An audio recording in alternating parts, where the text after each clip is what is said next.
Good morning. Good morning and welcome, and thank you for joining us for our first post-election Power Hour, and to hear from Washington this morning about what the changes at the White House and in Congress will mean for our country. We're delighted to have you with us, and it's going to be a good day. Also want to give a shout out to our members who partnered with us and provided snacks and lunches to over 45 different polling places last week. And that was quite an undertaking, and providing lunches, as I mentioned, for poll workers and volunteers, around 45 different ones. Also, was wonderful to celebrate our veterans last week, and we're proud to be partnering with Hiring Our Heroes, which is part of our Low Country Jobs Now network. You can find that on our website, and I'd encourage you to check it out if you're looking for employees, or even maybe if you're looking for a career change yourself. We're focusing there on jobs for veterans, as well as encore workers, internships, and many more. Also, I'd like to mention that we'll be partnering with HGTV for their 2025 Dream Home, which this year will be in Bluffton. And to give you just a brief idea of what the popularity for that is, last year, there were over 130 million entries to win the Dream Home. And when on the live reveal, the evening that it was done, they had an audience of 4.9 million viewers for the reveal. So stay tuned for more updates on that. They were on Hilton Head Island a few years ago, and we're thrilled to have them back in Bluffton. Well, you've seen him before. You've heard him before on our Power Hour programs. You've also seen him on CNBC, Bloomberg, CNN, and a number of other networks. But we're delighted to have our good friend Neil Bradley with the U.S. Chamber back with us today. You might remember seeing Neil frequently during the pandemic, and then he's been on periodically since then. Neil's the Chief Executive Vice President and Chief Policy Officer, along with the head of strategic policy at the U.S. Chamber of Commerce. And Neil's just a super guy. We're thrilled to have him working at the U.S. Chamber of Commerce and leading efforts there. And we're also glad that he's a special friend of Hilton Head Island and Bluffton's. And Neil, I know you're glad last week is over with, and let's tell us what's going on and what to expect in the future. Well, Bill, it's great to be with you again. Thank you so much. I have to admit, I woke up this morning, it was 31 degrees here in Washington. And so I wish I was with you and your weather. It's turning a little cold here. I am glad it's over. Maybe we all are, maybe no more so than the people who lived in those 7 swing states who just got inundated with relentless commercials, phone calls, door knocks, etc. I have to admit, there were some surprises last week. I think the biggest surprise wasn't so much the outcome of the election, but how quickly it occurred. I really anticipated that it would be several days before we might perhaps know the final results. And in fact, we got to go to bed at a pretty reasonable hour on election night, having a pretty good indication of where things stood. Obviously, an impressive victory for former President Trump, not just sweeping all 7 battleground states, but at the moment still winning the popular vote. 53 seats at the end of the day for Senate Republicans. That's a majority. And so it goes from Democratic control to Republican control. In the House, if you're following this closely, you know that it hasn't officially been called yet. But if you look at the districts outstanding, Republicans are going to maintain their majority in the House, but it's going to be about 222 seats, which is about where they are today, and 218 is a majority. And so, by the way, the biggest parlor game in Washington this morning is watching how many current House members President-elect Trump can take from the House for the administration, because it takes about 4 to 6 months to fill an open House seat. And so if he takes too many, all of a sudden Republicans wouldn't have a majority anymore. I don't think that's likely to happen, but it is the Washington's favorite parlor game. Let's talk a little bit about what we think this means in terms of kind of policy priorities. And let me start with some of the biggest ones. As you all know, we were heading into 2025 facing the largest automatic tax increase in American history. Come December 31st, 2025, major provisions of the 2017 tax reform bill automatically expire.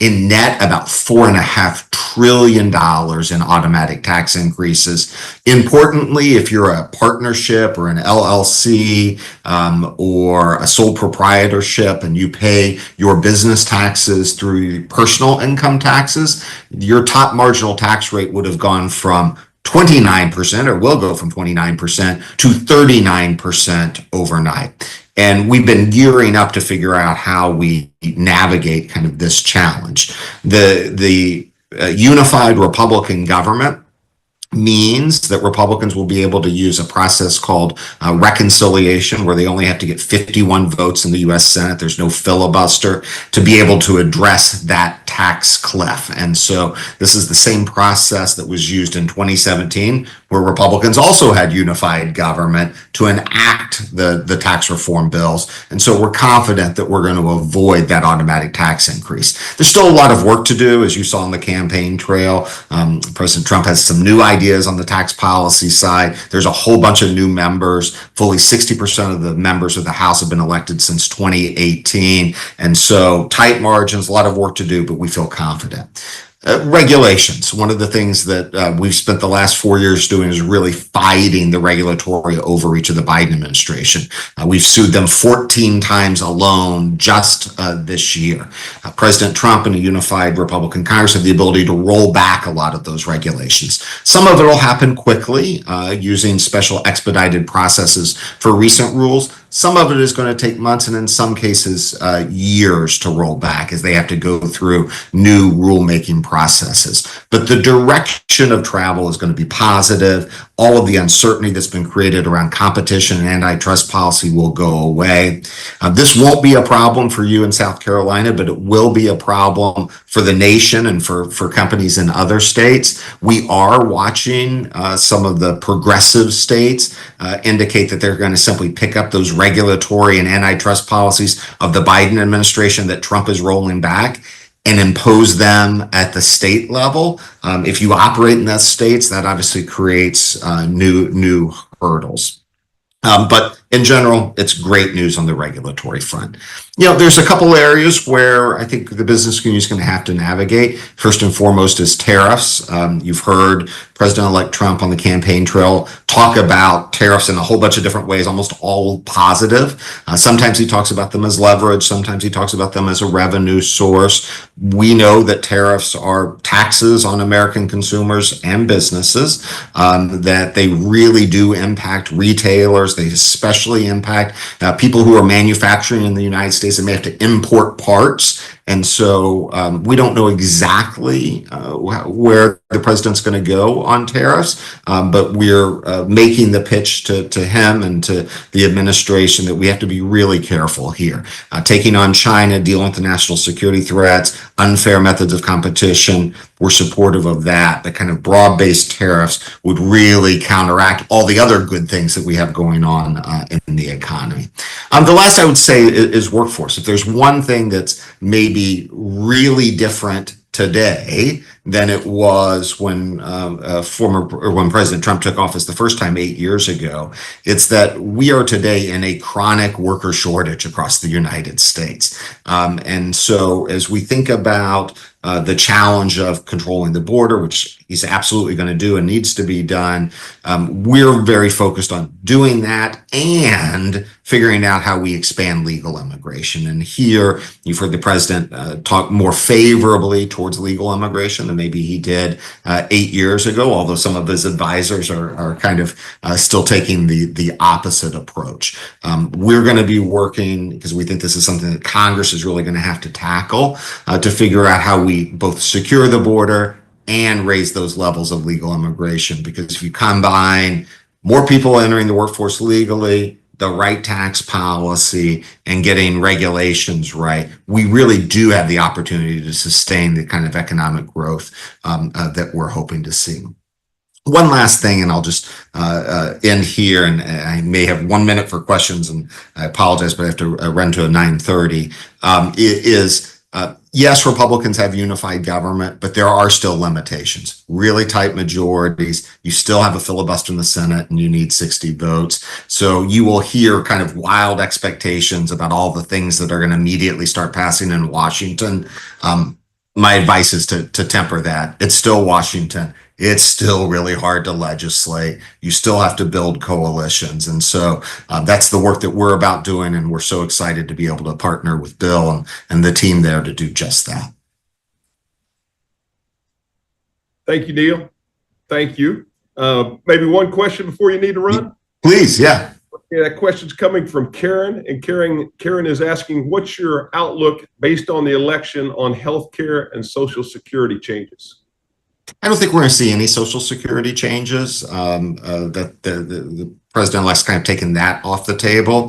Healthcare, I wouldn't buy the hype that you're seeing some places about a complete revisit of the ACA. A big question is that there were enhanced subsidies for the Affordable Care Act that were enacted in the Biden administration. Those expire at the end of 2025. I think a big question is, what does this Congress do with those? And that will definitely impact insurers, providers, hospitals, and it's something we're watching, and we want to make sure that Congress gets right. And so that's probably the biggest policy change on the horizon. Neil, we know you got to run. Thank you for being with us. Quick update. And good luck on all things. Any questions you get afterwards, send my way, and you and I'll coordinate, Bill, and we'll get people answers. We'll do it. All right, sir. Okay. Have a great day. Thank you. You too. Thank you. All right. That was Neil Bradley, the Chief Policy Officer at the United States Chamber of Commerce.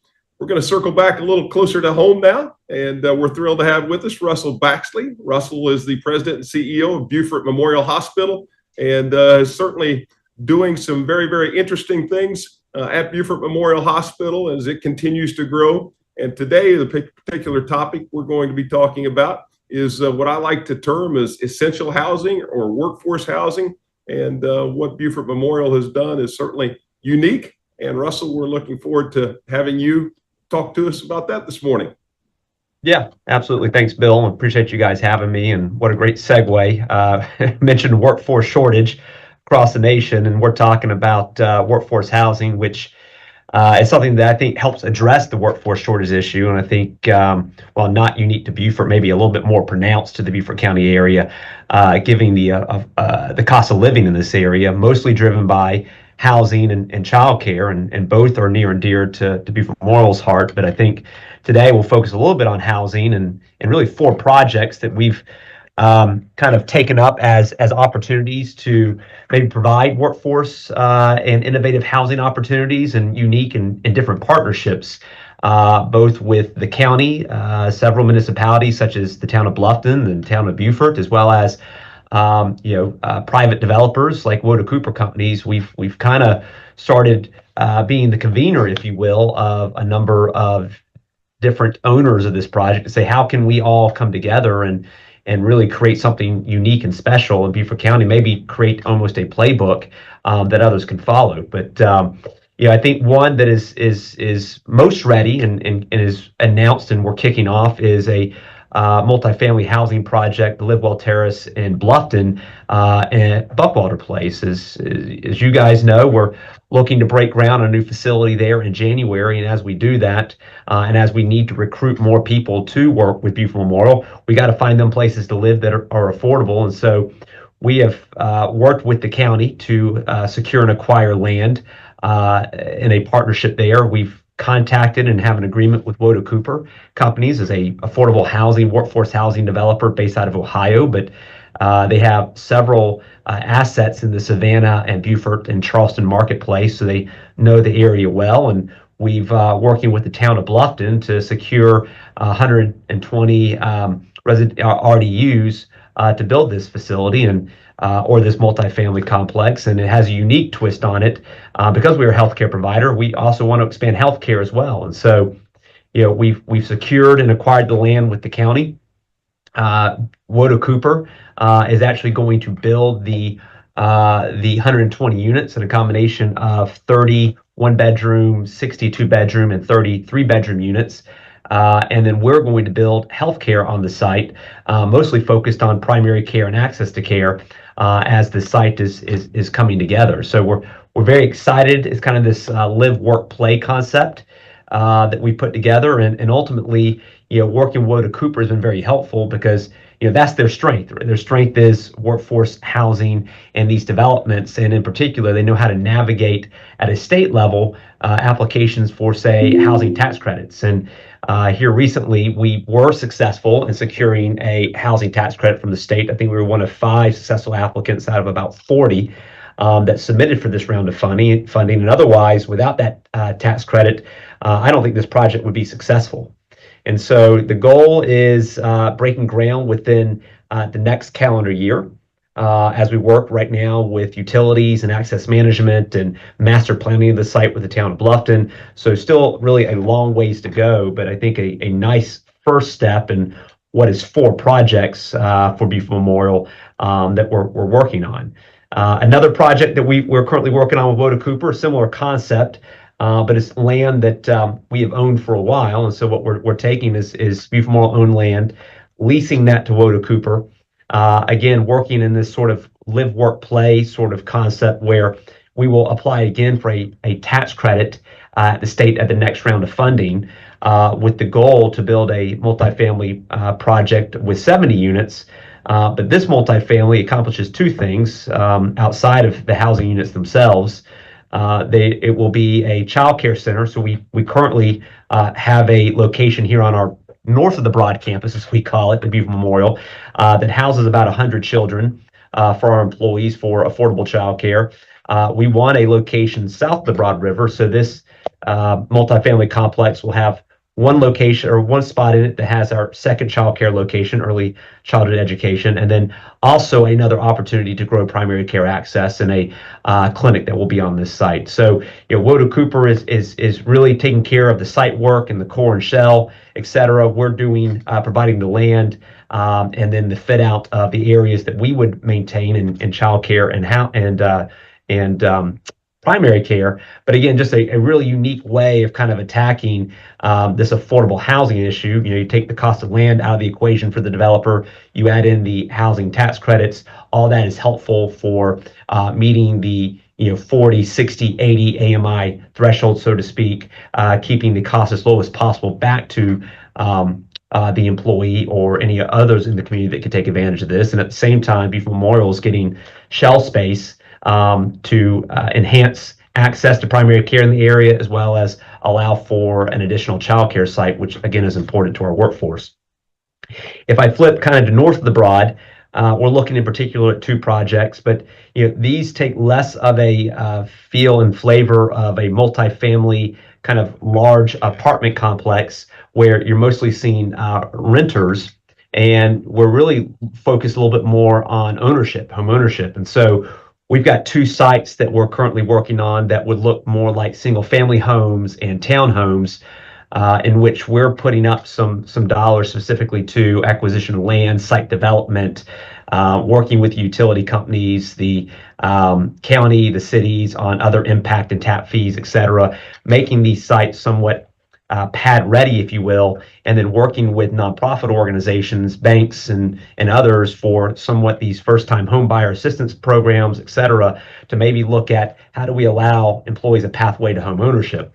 One site in particular, we've reached out to Clayton Homes, based out of Tennessee, and they're very much excited about looking and helping us develop kind of a modular home concept and some infill type opportunities in the city of Beaufort that we're currently working through the pre-approval process.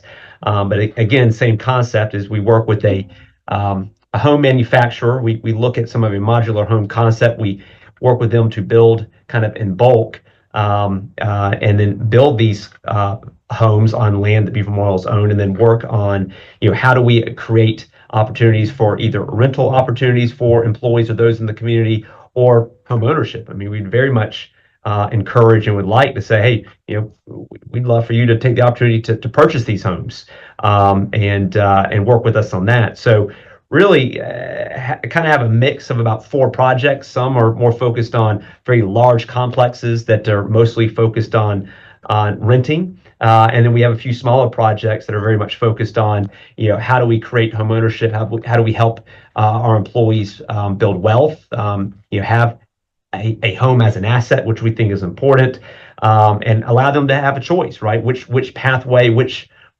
how would you like this to look for you, and let us help you get there, which is really back to the how all this originated, which is our PATH program, which is people achieving their highest. We've announced a lot about our nursing school with the University of South Carolina Beaufort, our PATH program, which has graduated 100 plus people in different roles, such as patient care techs and certified medical assistants, et cetera. But another leg, so to speak, of this kind of 3-legged stool was looking at the cost of living, making things more affordable for our employees, and helping them understand how to navigate this very complex financial world. And housing was one of those opportunities. And so, maybe unique to healthcare and seeing a hospital kind of step into that role, but we're excited about it. We think it's the right thing to do. And again, we think that if some of these projects are successful, that it is a opportunity and somewhat a playbook that we create that we're happy to share with others to say, hey, this is a path forward that maybe you could recreate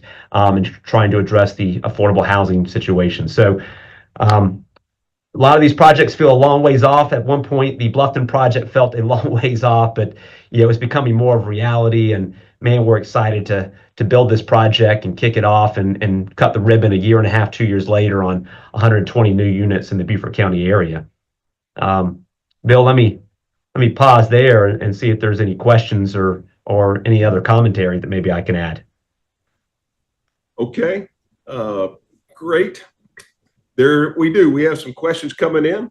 And first of all, thank you for the update. Before the first question, I'm going to ask, early on in your career, is this a type of discussion you ever thought you would be having, or types of initiatives you would be leading or creating or having the great ideas to implement?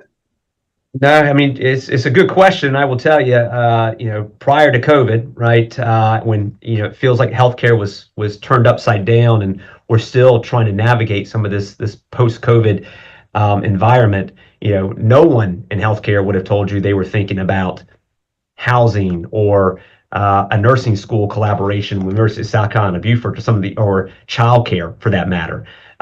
Especially kind of community hospitals, maybe the very large tertiary care centers in the major metropolitan areas, that may be a different story, but community hospitals such as Beaufort, I mean, this would never have been on the radar. And obviously it's nothing we've been trained for. I mean, I will tell you, I am very bad at housing and developments. Is not what we do. It's not what I've been trained for. And so I learn something new every day. And that's why I think it's important to have very good partners to help you along the way. Because again, this is not what we do on a day-to-day basis, but very important. But no, not in a million years would I have told you 5 years ago that we'd be talking about 4 housing projects in Beaufort County. Well, you certainly have gotten it down and adjusted and learned to it very quickly.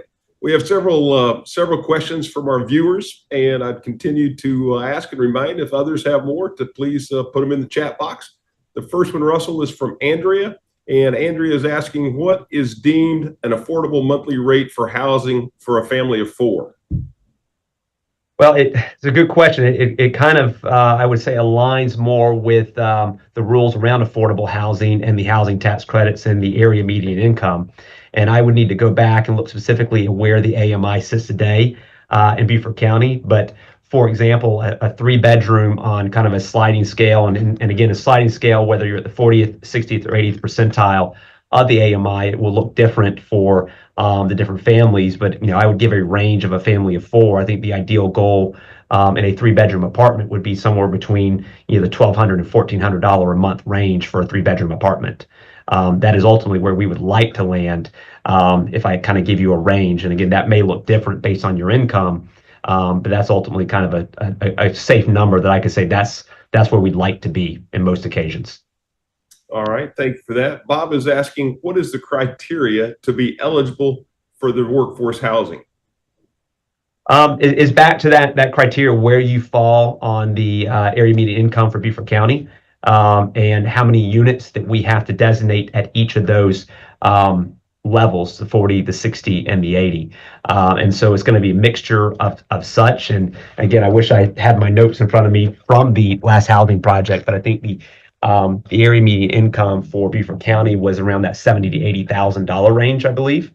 Last I checked. And so the criteria would be for, I would say, 80 to 90% of the units, you would be at the 40, the 60, or the 80th percentile of that. There will be some units that would fall outside of that would be allowed. But that's kind of the criteria to meet to be in the affordable workforce housing projects that accept housing tax credits. If the projects, and so, for example, the two projects in Beaufort would not be using housing tax credits, they would not otherwise qualify.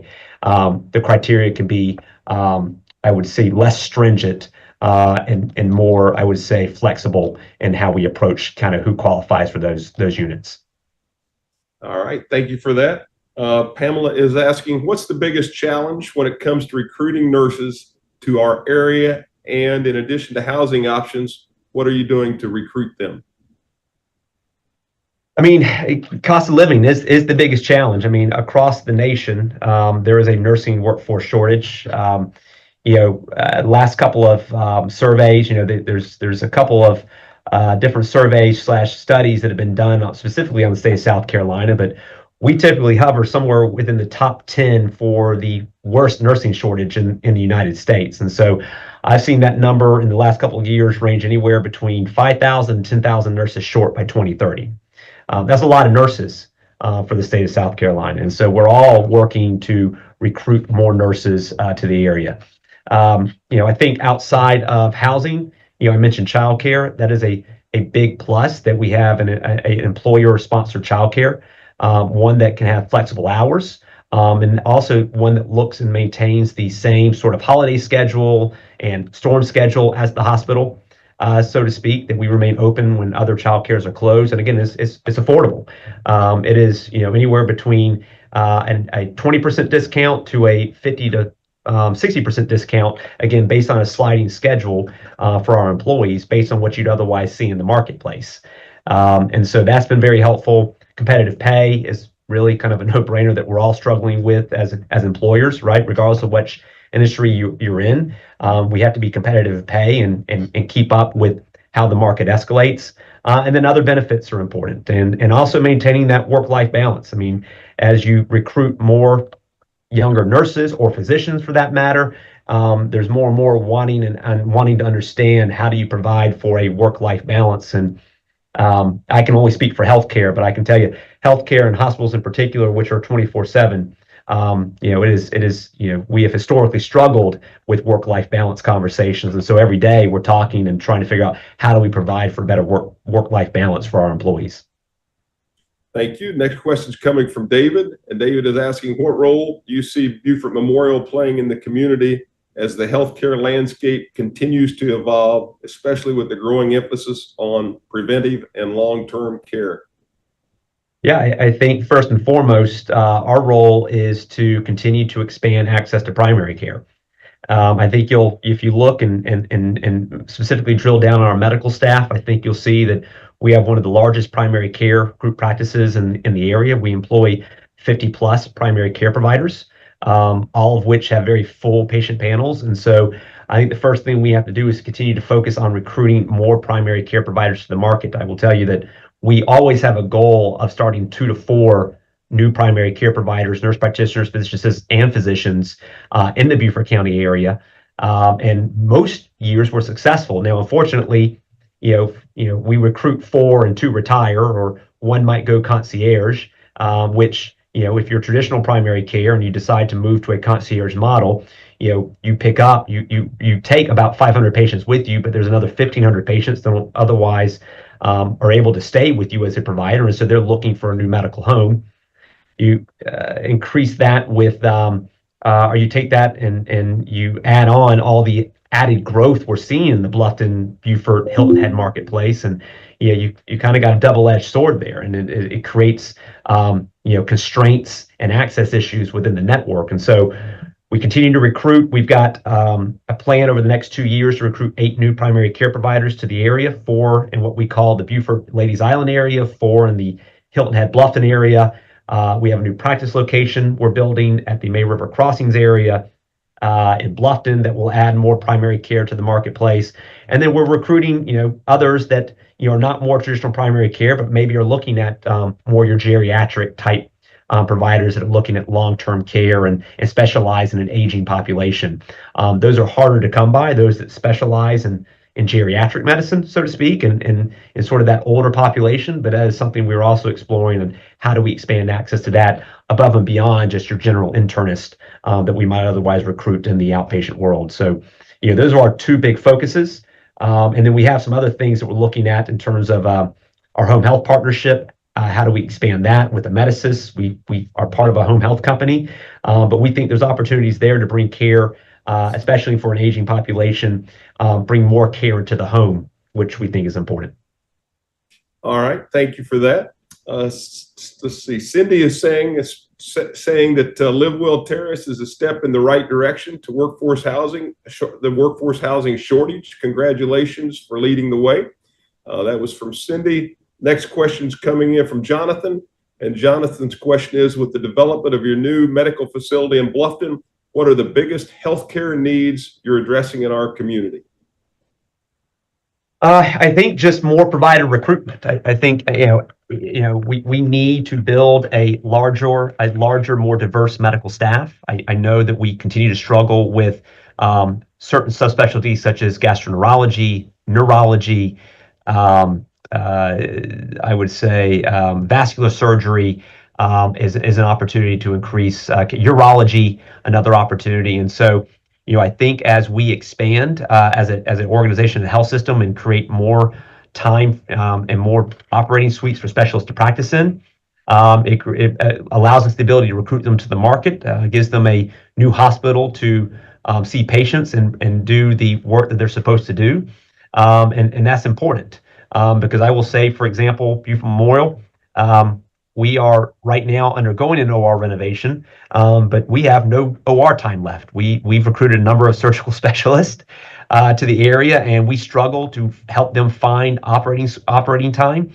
And so we need to build another facility so we can add more ORs, so we can recruit more providers.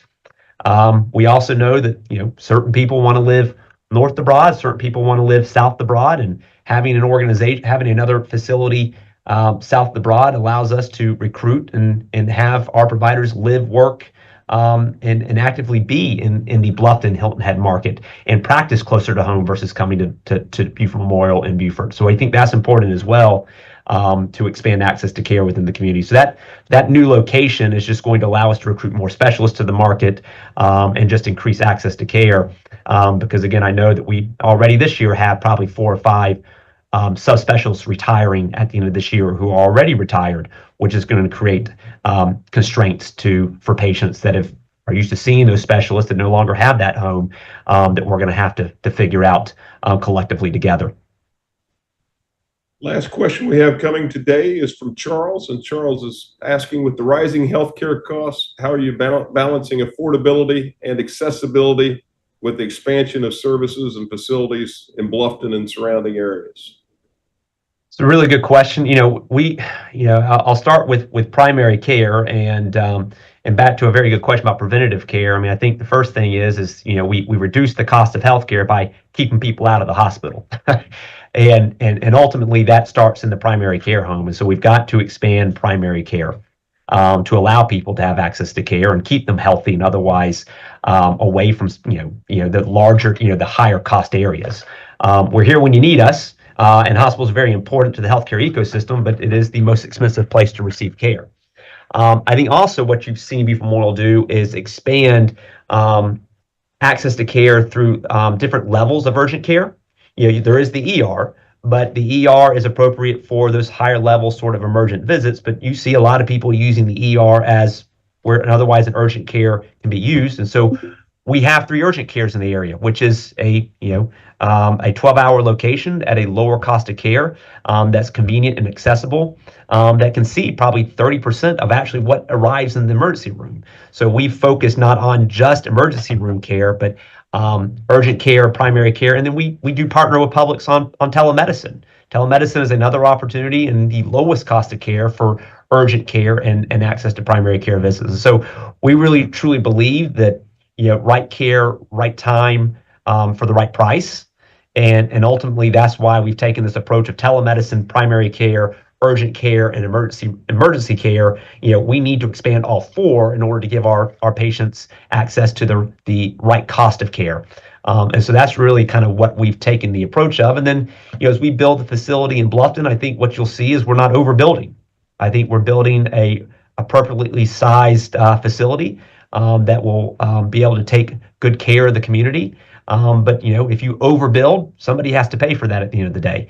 And so we want to take care of the monies we are borrowing to build facilities, at the right facilities, right, and the right size to appropriately care for the community. And so we've always been cognizant of that as we build, is building what is needed and not what is not needed, because that just increases the cost of the facilities that we build.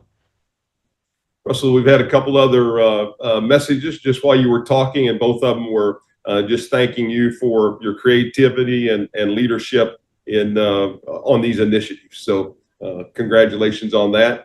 We really appreciate you being with us this morning, sharing some very, very valuable information. And we look forward to watching the projects come together and how the region continues to grow. So thank you so much, Russell. Thank you guys so much for having me. I appreciate it. Russell Baxley, President and CEO of Beaufort Memorial Hospital. Thank you. Everybody have a good week. We're glad to have you with us. And please reach out if there's anything we can do to further assist you with. Have a great week. Bye-bye.